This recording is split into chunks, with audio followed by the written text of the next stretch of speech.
était son nom. Intègre, droit, il craignait le souffle et s'écartait du mal. Ses troupeaux couvraient les collines comme une nappe de laine vive, et ses fils riaient sous les tentes de pourpre. Sa vie était un fleuve calme, une offrande de chaque instant portée vers le ciel. Mais dans les hauteurs invisibles, le Satan, l'adversaire au regard froid, rôdait parmi les fils d'Élohim. « Est-ce pour rien qu'Hiob te craint ?» demanda-t-il avec un sourire d'ombre. « Touche à son avoir, touche à sa chair, et il te bénira en face, du souffle de sa haine. » Le défi fut jeté comme une pierre dans l'abîme.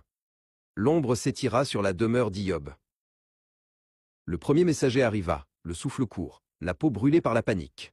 « Le feu d'Élohim s'est tombé du ciel !» cria-t-il. Les troupeaux étaient cendres, les serviteurs n'étaient plus. Puis un second, puis un troisième. La foudre, le glaive, et enfin le grand vent du désert qui avait abattu la maison sur ses enfants. En un battement de cils, le monde d'Hiob s'était effondré. Hiob se leva. Il ne cria pas. Dans un silence plus lourd que le tonnerre, il déchira son manteau. Il prit un rasoir et fit tomber ses cheveux, un à un, sur le sol aride. Puis il se prosterna, le front contre la terre glacée. Nu je suis sorti du ventre de ma mère, nu j'y retournerai. IHVVH a donné, IHVVH a repris. Que le nom d'IHVVH soit béni.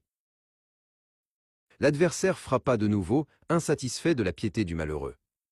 Un ulcère malin saisit Hiob, de la plante des pieds jusqu'au sommet du crâne. Sa chair devint une terre brûlée, une plaie béante qui ne connaissait plus le repos. Il quitta sa demeure et alla s'asseoir au milieu de la cendre, là où les chiens errent et où le monde rejette ses débris. Dina, sa femme, s'approcha. Son visage était un masque de douleur et de fureur contre le destin. « Tu tiens encore dans ton intégrité ?» lança-t-elle, sa voix brisée par les sanglots. « Bénis Élohim et meurs. Libère-toi de ce souffle qui te torture. » Hiob leva les yeux vers elle, le regard hanté mais ferme. « Nous recevons le bien, et nous ne recevrions pas le mal ?» Trois compagnons vinrent pour le consoler, Éliphaz, Bildad et Tsophar. Ils restèrent assis par terre avec lui, 7 jours et 7 nuits, sans dire un mot. Car ils voyaient que sa douleur était immense. Le silence pesait comme une montagne. Puis, Éliphaz rompit le sceau du mutisme, cherchant dans la faute d'Hiob la raison de son agonie. « Qui donc a péri étant innocent ?» demandait-il. Alors Hiob ouvrit la bouche et maudit son jour. « Périsse le jour où je suis né. Pourquoi la lumière est-elle donnée à un homme dont la route est cachée ?» Il cria vers le ciel son innocence de fer. Il demanda un compte, un procès, un face-à-face.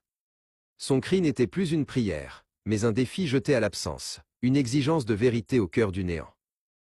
Et du sein de l'ouragan, IHVVH répondit à Hiob. Le souffle se fit tourbillon, une voix de tonnerre qui secoua les fondements de la terre. Où étais-tu quand je fondais la terre? Qui a enfermé la mer avec des portes?